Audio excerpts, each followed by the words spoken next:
Now your 19 First Alert forecast. Certified most accurate since 2004.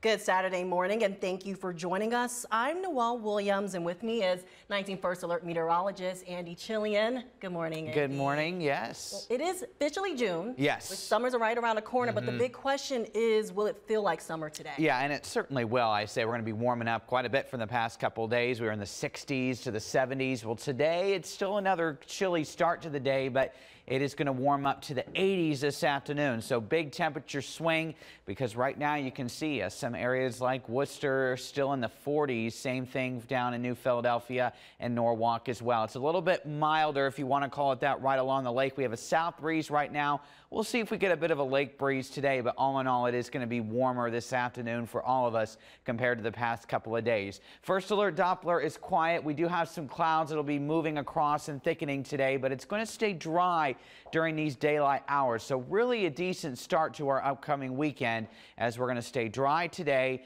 Rain moves in for tonight into tomorrow. We will be tracking those showers, and then it'll be out of here by the time we start the upcoming work week. But either way, I'll call it partly cloudy for today. Temperatures rising up to the 80s this afternoon, so a summery feel. But good news is humidity stays low, so it's not any type of uncomfortable feel. Really, all in all, a very nice day to head outside for the many activities that we have going on. Nice view over downtown Cleveland right now. Talk about the decent start to the weekend, timing out those showers for at least the second half of your weekend starting tonight. And we'll also focus ahead to next week, first full week in June, talking about dodging some storms. And yes, the humidity will be much higher as well. I'll break that down in the First Alert forecast coming your way in just a bit.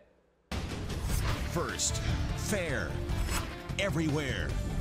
19 News starts now. Here's a look at video we've decided to blur because it's simply just tough to watch. A man is taken to the ground by police with his hands behind his back. That's when a K-9 officer attacks him. This video going viral this morning, once again putting the Canton Police Department in the spotlight for all the wrong reasons. 19 investigator Kelly Kennedy breaking down what happened and showing us how the community is responding. People living in this Canton neighborhood are furious, and they're afraid. Some people tell me they're even afraid to call the police now when they actually need help. Now, we want to show you that video, but we want to warn you, it is disturbing. A neighbor took this video of a Canton police dog attacking a man who was already on the ground and appears to be in handcuffs. But if you watch the police body camera video, it appears that although the man was on the ground, he was not in cuffs when the dog bit him. The screams were so intense. It was so horrific sounding. And just know that this guy was getting bit by this dog, you know, which I already thought that he was on the ground. It happened Thursday night on 16th Street Northwest in Canton. Shannon Fagan and her grandson Riley Lehman saw the whole thing. I feel like they shouldn't have used that much force. Police say this all started after they pulled over a couple of teenagers for not using a turn signal. According to reports, officers found alcohol and a gun inside their car. And then an angry crowd started to gather and things got out of control. Not surprising, considering this is a community whose relationship with police has been strained ever since the death of Frank Tyson. When I was watching it from over there, I really had a lot of anger build up. Just looking at him, just release the K-9 on him, I was just devastated. Police say a 42-year-old man was swearing and threatening officers and the K-9 on scene. Neighbors don't believe the man did anything to deserve what happened. This man who was arrested was yelling. He wasn't, he was intoxicated, but he was in his yard and he was yelling. And he had every right to do whatever he wanted to do. He was in his property. And yet this officer seemed to just want to intimidate him with this dog. And this man, he's drinking in his own yard. He's just like talking back to the dog. He's not throwing a gun towards the dog. You can see officers struggle to cuff the man before taking him down to the ground. The man is then face down with his hands behind his back. Then you see the dog clamp down on the man's arm. Eventually, K-9 officer Nicholas Casto pulls the dog off and the man is cuffed. All of us were screaming, "Stop it," because we realized there was no reason for this. The 42-year-old man is charged with disorderly conduct, resisting arrest, and making threats to a K-9 officer. The mayor also put out a statement saying he takes these kinds of incidents very seriously. We'll keep you updated on the investigation. Reporting in Canton, I'm Kelly Kennedy for 19 News. Big questions about the structural integrity of a burnt-out church in Tremont. It caught fire Tuesday, but firefighters rushed back to St. Theodosius Friday after reports of its peaked steeple swaying in the wind. The city has closed West 7th Street between Professor Avenue and Starkweather Avenue as they look further into the damage caused by the fire. I hope that the structure obviously doesn't collapse. I hope that they're able to restore it up. It's a gorgeous building that means a lot to a lot of people. It's culturally super relevant. It's really sad to see it in the state that it's in right now. Engineers are working to resolve the issue. The neighboring buildings to the church have been evacuated until further notice. We will let you know on Cleveland19.com when the area around the church reopens. The NTSB painting a clearer picture of what happened in the minutes leading up to an explosion at a downtown Youngstown building. Investigators say after the gas line was cut by workers, a fire alarm was pulled and then 6 minutes went by before the blast. We posted the full NTSB news conference on Cleveland19.com.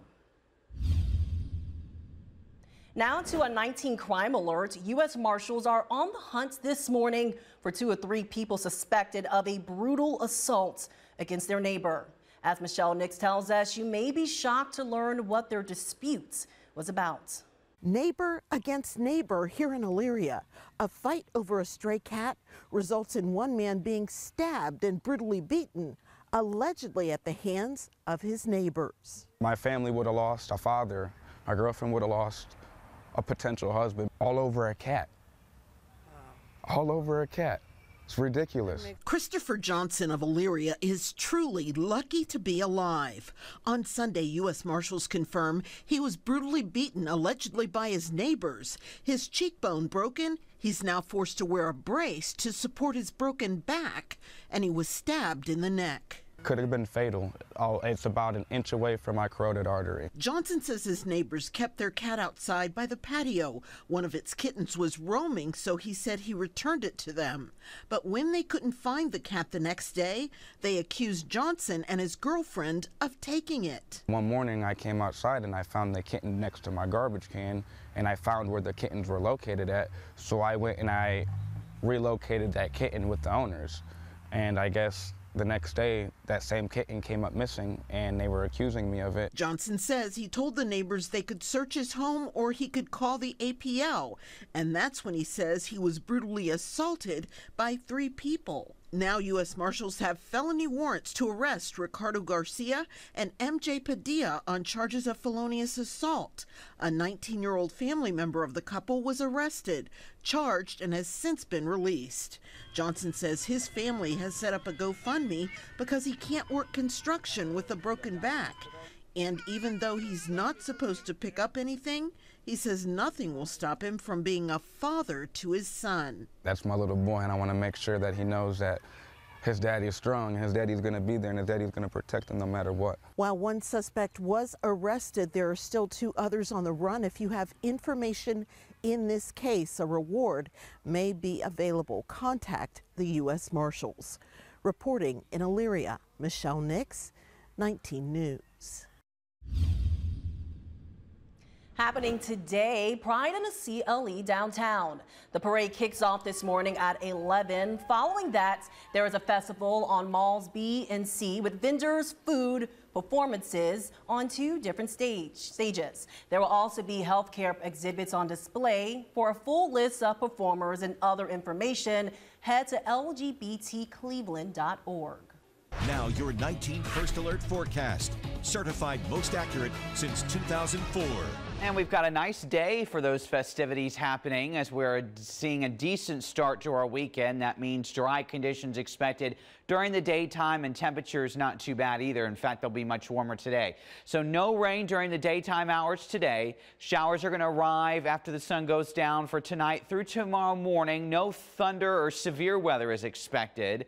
And then on Sunday afternoon, some dry time. There'll still be some scattered broken showers out there, though, so still can't completely call it dry for Sunday afternoon. Eventually the showers will exit Sunday evening, but all in all, we'll see if we can find a bit of dry time tomorrow. Today, though, is going to be your best day of the two this weekend. As temperatures get to the 80s this afternoon, after another cool start, we'll see a south wind 5 to 10. That may end up becoming a bit of a lake breeze later today, but either way, it's going to be warm overall. So great day to do some of that yard work. Best day today for cutting the grass. Tomorrow we've got some showers, but then on Monday we'll be dry once again. On the lake today, nice calm water again, waves a foot or less with the southwest wind at first shifting to east 5 to 10 knots, and that water temperature now at 61 degrees. Enjoy the next couple of days of lower humidity. That humidity will really be ticking up as we head through the middle of the week, and that's when we'll be talking about more rain chances as well. We've got late today, really tonight through tomorrow, some showers, just a spot shower on Tuesday, but by Wednesday and Thursday of next week,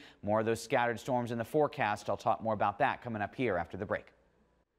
The Monsters take on the Hershey Bears today in Game 2 of the Eastern Conference Finals. A hard loss for the Monsters Thursday night in Game 1, but with 7 games in the series, there's still a time for a comeback. You can catch Game 2 on CW43 today as we proudly partner with the Monsters on the quest for the Calder Cup. The game starts at 7. President Biden laying out the new Israeli ceasefire proposal. We'll tell you how Hamas views the plan next. And a live look outside this morning in Cleveland from the 19 First Alert Camera Network. Coming up, First Alert meteorologist Andy Chillian is first alerting us to a big weekend warm-up. 19 News first. Fair everywhere. 19 News presents Dark Side of the Land, Cleveland's Edward R. Murrow Award-winning true crime podcast. Available wherever you get your podcasts. The bake business is not an easy one. 1 in 5 bakeries end up failing. We're in a big hole financially. My biggest fear is that I'll have to close. I'm here to help. I'm going to make over your bakery. How much time do I got?